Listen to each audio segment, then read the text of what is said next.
Hello friends, welcome to magnetic wealth. आज हम बात करेंगे आगे आने वाले महीने में आने वाले आईपीओज के बारे में कि आगे आने वाले महीनों में कौन कौन से आईपीओज आने वाले हैं। जैसा कि आपको बताना चाहूँगा कि यहाँ पे इंडियन रेलवेज के भी आईपीओज आने वाले हैं। जैसा आप लोगों ने देखा होगा कि पहले जब आईआरसीटीसी का आईपीओ आया था तो कह सकते हैं आप कि सारे लोगों ने, ज़्यादातर लोगों ने अप्लाई किया था, बट कुछ एक सिलेक्टेड लोगों को ही वो मिला था। बट जिनको भी मिला था उनका पैसा ऑलमोस्ट आप मान के चलिए कि 7 दिन में ही, 7 से 10 दिन में डबल से भी ज़्यादा हो गया था।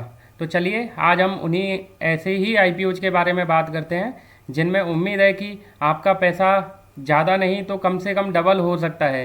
और हो सकता है कि उनके सब्सक्रिप्शन के आधार पे पता चलेगा कि आपको कितना लिस्टिंग गेन मिल सकता है। तो चलिए स्टार्ट करते हैं।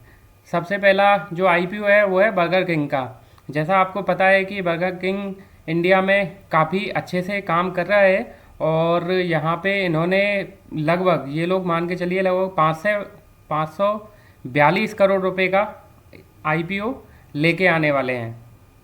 और ये लोग करीब करीब 6 करोड़ इक्विटी शेयर्स जो है पब्लिकली सेल करेंगे। बर्गर किंग एक तरीके से ये भी कह सकते हैं आपकी, इनकी जो प्लानिंग है, फ्यूचर प्लानिंग, आपको बताना चाहूँगा कि इनकी फ्यूचर प्लानिंग है कि ये अगले आने वाले 2026 तक इनकी प्लानिंग है कि लगभग 750, नहीं 700 रेस्टोरेंट्स ये लोग, और मतलब टोटल 700 रेस्टोरेंट्स ये लोग स्टार्ट करने के बारे में सोच रहे हैं। और ये जो आईपीओ है आप मान के चलिए कि अगले महीने में नवंबर या दिसंबर 2020 में आ जाएगा।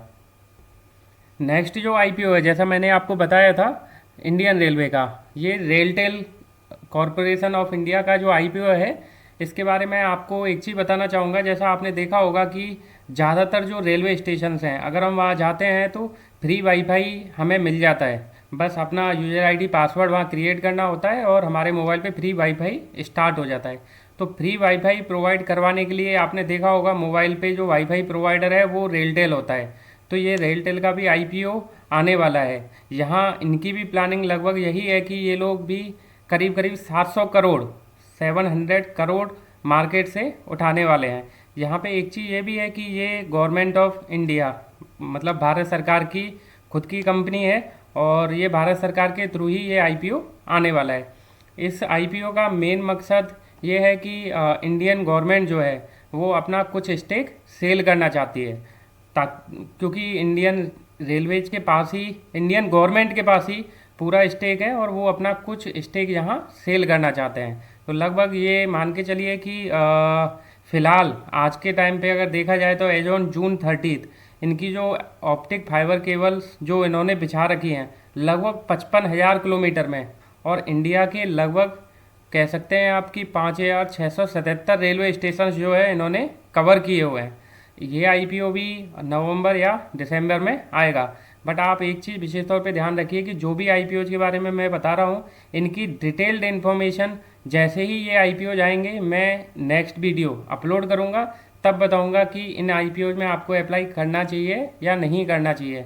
क्योंकि ज़रूरी नहीं है कि यहाँ जो आईपीओज हैं अभी लिखे हुए हैं, बट हो सकता है कि उस टाइम मार्केट के सेंटीमेंट्स क्या होंगे, मार्केट कहाँ चल रहा होगा। जैसा कि सारे लोगों को उम्मीद थी एसबीआई कार्ड का जब आईपीओ आया था कि जो भी लोग अप्लाई करेंगे और सबको कम से कम कह सकते हैं कि लिस्टिंग गेन अच्छा खासा मिलेगा, बट ऐसा एसबीआई कार्ड के आईपीओ में नहीं हुआ था।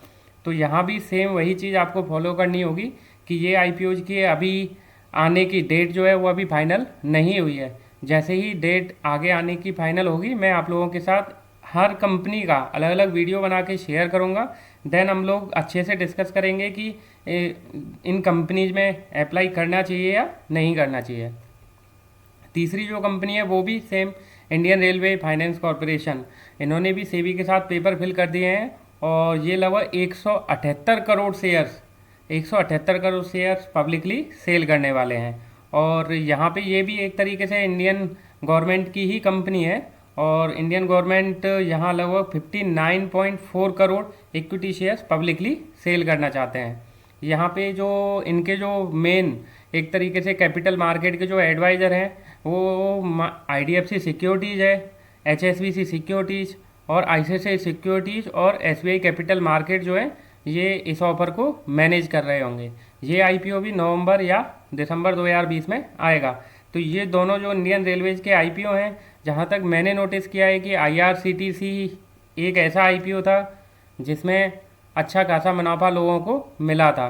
बट ज़रूरी नहीं है कि सारे आईपीओज में आपको इतना मुनाफा मिलने वाला हो। बट हाँ, यहाँ एक चीज़ ये ध्यान रखनी है कि जब भी, फिर रिपीट कर रहा हूँ दोबारा से, प्लीज़ ध्यान दीजिए कि जब भी इन कंपनीज का आईपीओ आएगा, अगला वीडियो बनाऊंगा उसमें पूरी डिटेल्ड इन्फॉर्मेशन आप लोगों के साथ शेयर करूंगा। चौथा जो आईपीओ है वो है ग्लैंड फार्मा का। ग्लैंड फार्मा को भी सेबी की तरफ से परमिशन मिल गई है और ये लोग करीब 1250 करोड़ का आईपीओ लेके आने में, ये एक तरीके से सोच के चलिए कि लगभग 3.4 करोड़ शेयर्स जो हैं वो आईपीओ के तहत सेल करने वाले हैं। यहाँ एक चीज़ आप ध्यान रखिए कि आपने देखा होगा कि जब से ये कोविड-19 वाली सिचुएशन स्टार्ट हुई है, यहाँ जो बेसिकली मैंने भी नोटिस किया है कि फार्मा की जितनी भी कंपनीज हैं उनका, उनके जो शेयर्स हैं, आपने देखा होगा कि उनके शेयर्स में अच्छा खासा उछाल आ चुका है, आईटी या फार्मा। तो ये भी एक फार्मा की कंपनी है, तो यहाँ हम लोग मान के चल सकते हैं कि इसको अच्छा खासा रेस्पॉन्स मिलेगा और लिस्टिंग गेन भी अच्छे खासे हमें मिलने चाहिए। यहाँ एक चीज़ और है कि ये एक तरीके की पहली ऐसी कंपनी है कि इसकी जो पेरेंट ऑर्गेनाइजेशन है वो चाइनीज़ है। मतलब एक तरीके से मान के चलिए कि इसकी जो मेन जो कंपनी है वो चाइनीज़ कंपनी है। तो एक तरीके से ये भी चाइनीज़ कंपनी ही है। कंपनी के जो प्रमोटर हैं वो हैं Fosun Singapore and Shanghai Fosun pharma, जो चाइनीज़ हैं। यहाँ पे ये जो फ्रेश इश्यू लेके आ रहे हैं, इसका मेन मकसद यही है कि वर्किंग कैपिटल रेज करना चाहते हैं। प्लस वही जो चीज़ आपको कल मैंने अपने पुराने वीडियो में बताई थी कि कंपनी के जो मेन मोटिव होते हैं कोई भी आईपीओ लेके आने वाले के लिए, तो ये भी उसी के लिए अपना आईपीओ लेके आने वाले हैं। यहाँ एक चीज़ देखिए, ये कंपनी काफ़ी पुरानी है वैसे। ये कंपनी जो है पीवीएन राजू ने सन 1998 में, सन 1998 नहीं, 1978 में, 1978 में ये कंपनी पीवीएन राजू जी ने फाउंड की थी। और कह सकते हैं कि 2017 में जो चाइना की कंपनी है फॉर्च्यून फार्मा, उसने इसमें लगभग 74% का स्टेक ले लिया था। तो ये शेयर, ये वाला आईपीओ भी नवंबर या दिसंबर 2020 में आएगा।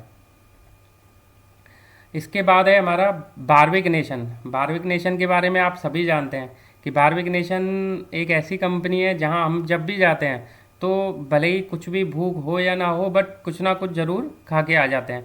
तो ये लोग भी अपनी तरफ से एक आईपीओ लेके आने वाले हैं। इनके आईपीओ का प्राइस भी लगभग वही है, 1000 से 1200 करोड़ रुपए के बीच रहने वाला है।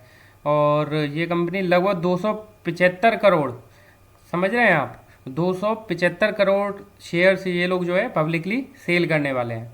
यहाँ एक चीज़ जो आपको बताना चाहूँगा जो कि मोस्ट इम्पोर्टेंट है, वो यही है कि यहाँ इस कंपनी के जो प्रमोटर्स हैं उनके पास लगभग 60.24, लगभग 60% आप कह सकते हैं कि उनके पास होल्डिंग है। जिसमें से मेन जो, जिनके बारे में आप अच्छे से जानते होंगे, राकेश झुनझुनवाला जी, उनके पास लगभग आप तरीके से, या राकेश झुनझुनवाला जी की जो कंपनी है ऑलकेमी कैपिटल, उसके पास इस कंपनी के लगभग 2.05% मतलब शेयर्स उनके पास रखे हुए हैं। ठीक है। और इस कंपनी का भी जो आईपीओ आएगा उसका साइज पहले भी बताया था कि लगभग 1000 से 1200 करोड़ रुपए के बीच रहने वाला है। ये आईपीओ भी नवंबर या दिसंबर 2020 में ही आएगा। तो आप लोगों को यहाँ ये ध्यान रखना है कि अपनी तरफ से पैसे जो है बचा के रखने हैं, क्योंकि हो सकता है कि ये आईपीओ नवंबर में ही आए या दिसंबर में आए, या हो सकता है कि और उसके बाद भी आएँ। ठीक है। तो यहाँ ये ध्यान रखिए कि जितना भी है, मतलब जो भी आईपीओ, जो भी आईपीओ हमें अच्छे लगेंगे उनमें पैसे लगाएंगे। और यहाँ मुझे पूरी उम्मीद है कि जिन आईपीओज के बारे में मैंने बात किया है, मैं मानता हूँ कि आईपीओज और भी आने वाले हैं आगे। ठीक है। ऐसा नहीं है कि सिर्फ यही कंपनीज आने वाली हैं, आगे और भी आईपीओज आने वाले हैं। तो ज़रूरी नहीं है कि सारे ही आईपीओज अच्छे हों, बट हाँ, जहाँ तक मुझे समझ में आया है कि ये कंपनीज अभी तक मुझे ठीक लगती हैं, इसलिए मैंने आपके साथ इन कंपनीज का जिक्र किया है। तो आप मान के चलिए कि नवंबर या दिसंबर 2020, एक तरीके से मैं मान के चलता हूँ कि आगे आने वाली दिवाली तक हो सकता है कि इनमें से किसी ना किसी कंपनी का आईपीओ जरूर आ जाएगा। बट आईपीओ तभी आते हैं जब मार्केट के सेंटीमेंट्स ठीक चल रहे हों।